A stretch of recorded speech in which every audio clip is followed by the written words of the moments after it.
Hi guys, welcome back to another video. It's Lois and today I'm going to be talking to you guys about the ultimate guide to sixth form. So for those who don't know, I'm currently in year 13 or in my senior year of high school, and I do A-level politics, geography and drama, and obviously I've got my A-levels in like 4 months. So I just thought I'd give you guys some tips and tricks to sixth form and what to sort of look out for and what to remember when you go into sixth form. So yeah, let's get into the video. So this video is going to be split up into 2 sections. So the first one's going to be about sort of general tips, and then the second one is sort of more about like subject and specific and study tips. And also remember, this is just my sort of personal view and everything. So obviously I take a lot of humanity subjects over STEM subjects, so there could be some differences. But yeah, so the first thing, and this is something that you're going to hear from every A-level student, and that's the jump from GCSEs to A-levels. Like, do not underestimate the workload when you first get into A-levels. So I started A-levels doing 4 A-levels, which was politics, drama, geography and English language. And the workload definitely overwhelmed me. I was literally like bawling my eyes out like 3 times a week in the first like 4 months of A-levels, and I was pulling so many all-nighters just to stay on like the bare minimum of sort of exams and stuff in A-levels. Like, that wasn't even with studying for my exams, you know, that was literally just homework and keeping up with everybody else. So definitely try and find ways to help with your organization. With me, I really like to use Notion to have all my school stuff, so I mainly use my calendar for when events are going on and when sort of assignment to do. And also my school uses Firefly, which is sort of like a online calendar kind of thing, so it tells you when all of your things are due. So that's definitely really helpful. So yeah, the next thing is definitely friends. So I was a new student at my school, so I joined in sixth form and I knew no one because I moved from Spain to the UK. So be prepared for your friendship groups to change and expect sort of new people to join.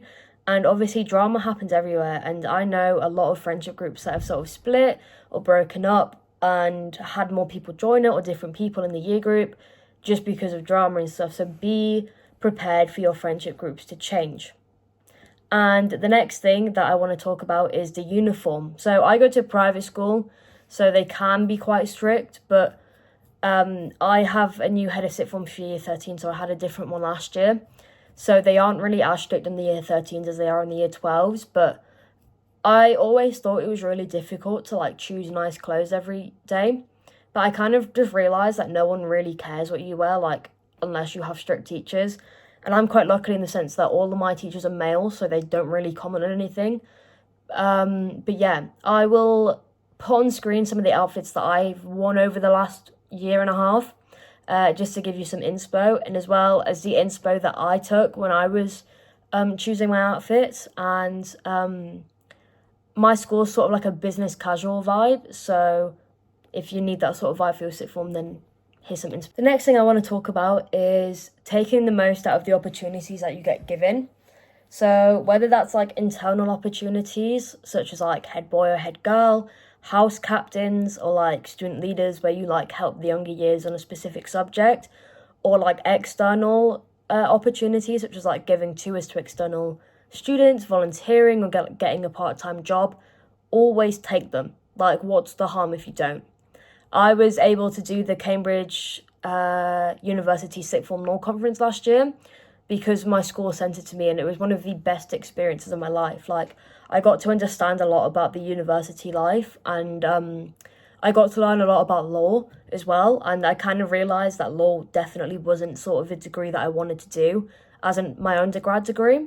But I was also able to make like so many new friends that I'm still in contact with, and yeah, and now I'm also a house captain in my school, so I pretty much run like a house, because we have 4 houses, and then I pretty much run the entire house. So there's no harm if you apply, you know, so just take the most out of it. And it also really helps with your UCAS application. Obviously, it's changing because I don't know if you guys have to write personal statements anymore, but it's always good to just get the extra opportunities in. And speaking of external jobs, such as part-time jobs, try to get it during year 12 because it allows you to develop non-academic skills that will be useful for university. So I worked in a restaurant, but don't let it take over your A-levels, because I know people, like everyone that I know they quit like this in January to focus on their A-levels, because at the end of the day, if we don't have good qualifications, like we aren't really going to get anywhere like straight after university and stuff.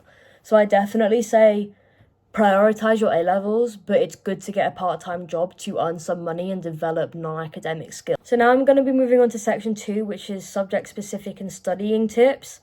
And the first thing, and in my opinion, the most important thing, is choosing subjects that you enjoy but can also help with your future. Obviously, like, I had no idea what I wanted to do at university when I was in year 12. But I knew that politics and drama was something that I was really interested in. So I knew that I'd be motivated to study them, and I'd actually enjoy studying the content because it's something that I'm genuinely interested in. And as I mentioned earlier, I took 4 A-levels for the first 4 months of year 12. And they were all subjects that I believed would help me with my degree that I wanted to do, because I was really indecisive between politics and international relations and English with drama. But I absolutely hated English. I didn't like the content, didn't like the teachers or the lessons, and I didn't really need it for my degree, as I ended up choosing politics and international relations. So why am I adding more stress onto myself by taking a subject that I didn't necessarily need? And obviously some subjects do need 4 subjects, such as like engineering and medicine and stuff, but make sure that that's something that you truly want to do going into sixth form. So then it's sort of just like not messing you all up. Like, I have a friend who thought she wanted to do medicine, so she chose chemistry, biology, classics, and English lit, and now wants to do law. And none of those are really relevant to doing a law degree. So she's kind of been like caught off guard by that, and sort of like potentially at risk of getting her offers because of that. And talking about choosing your subjects, make sure you keep to your subject strengths. So like, for example, you may really like history, but if you're not good at writing essays, then history might not be for you, you know? And also take your GCSE results into account. Like, drama was my best subject at GCSE, and it was the highest grade that I got. So I kind of knew that I was already good at it. So that definitely sort of affected me taking it at A-level. But remember that there also will be a lot of new subjects. So at my school, politics and economics were new subjects. So try and balance out what you enjoy doing and what universities look for, as some degrees do look for specific subjects that you need at A-level to do at university. So next up is free periods. And I mean this with as much emphasis as possible. Do not waste your free periods. Try and keep it like a 50-50 split throughout year 12, and then you'll realise how necessary they are for your end of year exams. Like, I didn't split my frees well at all during year 12, and even now, to be honest. But you could definitely see that in my results. Like, at the end of year 12, I think I came out with 2 Bs and a C, and obviously that definitely that was definitely a lot different to what my like in-class results were, where I was usually getting A's and B's and stuff, and even A star sometimes. But that definitely sort of brought down my UCAS predicted grades, where I'm currently at an A and 2 Bs. So that definitely took into account my end of year exams and my topic tests and stuff. So make sure you use your frees wisely, and make sure you have that good split between socializing and playing games and stuff and actually studying. Like, we would often play Uno in a lot of our frees and like during lunch and stuff, and we'd like bring in board games and stuff to play. But if you don't have that split, then you're just not gonna get as well for your UCAS predicted as you'd like. And talking about grades, there are obviously less subjects that you take at A-levels, so the mark schemes are so much more picky. So do not worry if you're getting like D's or below at the start of year 12, as the mark scheme has completely changed since GCSE, so it will take some time to sort of actually understand what you need to do to get the grades and to understand the mark scheme. But you'll definitely understand the mark scheme a lot more as time goes on. Like, for example, with me in politics, I think my first ever 25 marker I got like 11, and now I'm like consistently getting like 17 and 18 out of 25, which is like very good for a A-level politics 25 marker. But you definitely just sort of need to understand what the mark scheme talks about. And this is sort of similar to grades, but entrance exams. So for subjects like dentistry, medicine, law, and Oxbridge, there will be an entrance exam. And when I was considering law, I had no idea about the LNAT. So make sure you do your research, your course, and even like courses at university as well. Like, because with law, you only need to take the LNAT for I think like 7 of the universities. So that, and it may not only be law. Like, I was thinking of applying to do philosophy, politics, and law at King's, and I still needed to take the LNAT for it. So always do your research in the universities you'd like to go to and the courses that you want to do. And talking about grades, there are obviously less subjects that you take at A-levels, so the mark schemes are so much more picky. So do not worry if you're getting like D's or below at the start of year 12, as the mark scheme has completely changed since GCSE, so it will take some time to sort of actually understand what you need to do to get the grades and to understand the mark scheme. But you'll definitely understand the mark scheme a lot more as time goes on. Like, for example, with me in politics, I think my first ever 25 marker I got like 11, and now I'm like consistently getting like 17 and 18 out of 25, which is like very good for a A-level politics 25 marker. But you definitely just sort of need to understand what the mark scheme talks about. And this is sort of similar to grades, but entrance exams. So for subjects like dentistry, medicine, law, and Oxbridge, there will be an entrance exam. And when I was considering law, I had no idea about the LNAT. So make sure you do your research, your course, and even like courses at university as well. Like, because with law, you only need to take the LNAT for I think like 7 of the universities. So that, and it may not only be law. Like, I was thinking of applying to do philosophy, politics, and law at King's, and I still needed to take the LNAT for it. So always do your research in the universities you'd like to go to and the courses that you want to do. Teachers. So the teachers that I've seen do not treat you like the same as you were in secondary school, if that makes sense. Or even like year 11, like they treat you so differently. So many of my teachers definitely like aren't as strict now because they see us as more responsible people and don't feel the need to like baby us or anything like they do in secondary school. So like in a lot of my classes, we get like a break in the middle of class because if we have a double lesson, it's like a 2-hour class. And then we can like drink, we can like have drinks. So a lot of the time we drink like energy drinks or Lucozade in class, and we often like have snacks in class. So we like just bring some food in or get some food from the cafeteria and have it in the middle of class to sort of keep our energy up. So do not be afraid to use your teachers because they won't treat you the same as they did in secondary school. And they are also experts in the subject. Like, they're teaching you that subject for a reason, you know? And sort of on that subject, actually revise for the end of topic exams, which is something I briefly mentioned earlier. But you won't get the grades that you need if you don't study. And I would have preferred to get an A or above in politics because obviously that's the degree that I'm doing. And it would also give me a lot more sort of range in the universities that I wanted to apply to. But I got predicted a B, which went on my UCAS due to sort of just the lack of preparation for my end of topic exams and not actually researching any essays that I had to write. So make sure you actually study for your end of topic exams. So now I want to talk about homework. Always try and do your homework the day you get it.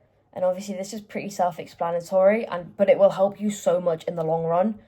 So obviously it'd be difficult if you take 4 subjects or very essay-based subjects like English Lit, politics, history. Like for example, when I was doing 4 A-levels, I think I had about 5 pages of overdue assignments. So I constantly had to stay on top of everything. And it'll also give you so much more time to start studying and give you like such an earlier start compared to everyone else.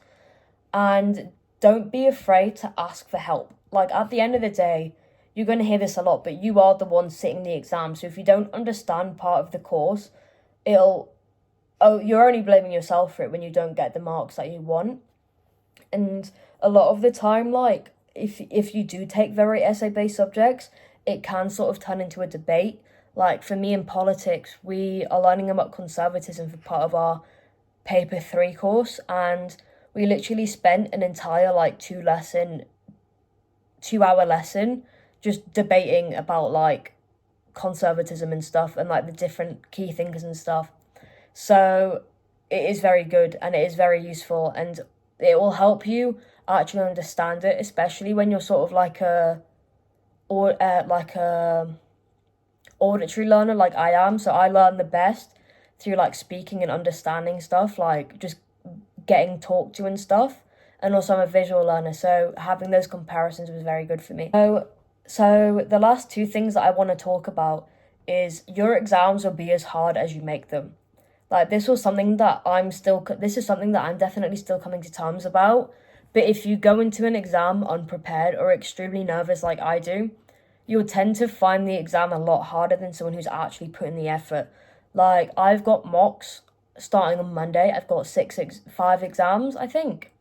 And I've genuinely just spent the last 2 months just studying my arse off for them, and I still feel unprepared because I didn't effectively study the right things for a lot of the time. So you need to focus on just doing like past paper questions and essay plans, especially if you do humanities subjects. So for example, for politics, what I like to do is I either like to write the essay at the top of the page and then do an essay plan. So paragraph 1, 2, 3, 4 with the main heading title here and then all of the information. So I'll do like e.g. Means, however, stuff like that. Or I'll do a mind map if it's like a yes or no question. So it's like, how effective is first past the post in Westminster referendums or something, or elections? Then I'll do yes is effective, no not effective, and then do a mind map off of that. But yeah, and then also blurting. So I got given this whiteboard. It's got my like day routine on it. But this was very useful for like blurting and stuff because I have really bad memory issues. Like I don't remember things well in the short term. So for me to help build up my memory and to help me actually remember the things that I need to remember, blurting is such a good way. And I actually use like coloured whiteboard pens. So I write everything in green that I remember and then everything that I don't remember in red that I'll add on later. And then I'll rub it all out, do it all over again, and then just do that process of using red and green. And then obviously once these run out, I'll use like other colours. But I got these from Amazon. They are so useful. It comes with 2 black pens and then just colours. And I think if you're like me and you like blurting, then definitely get them. They were like £3 as well, but they were really cheap. I'll leave a link in the description. But the last thing that I want to talk about is becoming an independent learner. So learning at A-level is so much different than learning at GCSE. Like I'm pretty sure it's recommended that you need to study like 5 to 6 hours per subject, like per week for each subject. So that's like 30 hours a week for each subject, I think. I'm not mathematical. So like some examples of like independent studying can either be stuff that's easy, just like doing your homework, or like pre-work, which is when you actually read the contents of the lesson before the lesson actually happens. Practice exam questions, ongoing revision notes, which is a lifesaver if you ask me, or even just reading academic journals. So that's very useful for like social sciences, so like history, geography, politics, economics, or the STEM subjects, especially sciences. So, but yeah, those are all of my recommendations to the ultimate guide for sixth form. Remember, these are just my personal things that I've seen while being in sixth form. And I hope these tips helped you out. And if you do have any questions, feel free to link them in the description below. And remember to like, subscribe, and comment. I've got a few videos that are coming out soon, but obviously with my mocks being on Monday in 2 days, it's going to be quite difficult for me to sort of keep a planned schedule for uploading, which I've never had anyways. But I'm going to try and get on the grind after my A-levels are over. My mocks are over until my A-levels, and I've got a bunch of stuff planned for summer that I've just finished planning, so be on the lookout for that. And yeah, I'll see you guys soon. Bye.